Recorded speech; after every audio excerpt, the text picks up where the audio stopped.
every game for the U.S. matters. They haven't had their team together for a major tournament like the Gold Cup. They don't have World Cup qualifying. So actually, this was essentially a World Cup qualifier for us. Of course it was. It was an opportunity to get our team together and to fight for points. And we saw what Chris Richards said about how it mattered, and we saw that. So the game matters. And ultimately, it's a muscle injury on a player who had an entire summer off. He had a full preseason, right? Which means all of the fitness fundamental building blocks were put in place. Right. And it's the beginning of a season. It's a niggle to suggest that he should not have played in a game that did mean something to the U.S., right, for their preparation, to suggest that he shouldn't have played. Like it's not like it's April and they had Champions League, Serie A, and then national team game on the back end of it. This is the beginning of the season. Right.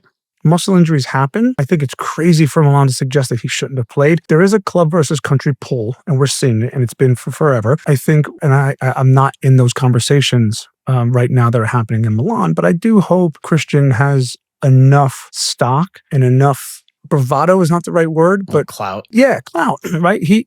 This is going to be a problem. Like we said, they're not going to be available much before next international match. So what he's doing, and you know this, we talked about it, he's setting the table for basically saying, totally, I'm not sure Christian can come in. And I hope Christian and Poch go, well, yeah, right, sure.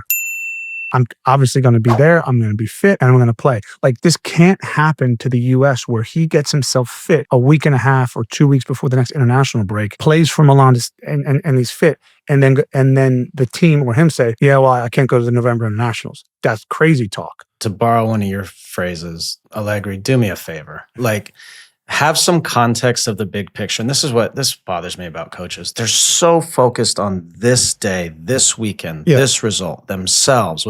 Go back and look what Pochettino did in the past in letting Christian go. He didn't bring him in this summer to the Gold Cup. So he goes and he gets injured. It happens. It's part of the game. Just stop, dude. Like, just enough of that. I do hope for Christian's sake that he's back quickly. I wonder too, in his brain, if he's like, I knew I shouldn't have come in, or I knew I shouldn't have played, or I do wonder that. I hope that's not the case. Hopefully not. There was so much value in these two games for the team as a whole, and I hope he's able to see that. And so we'll follow this. It'll be interesting. Yeah, for sure.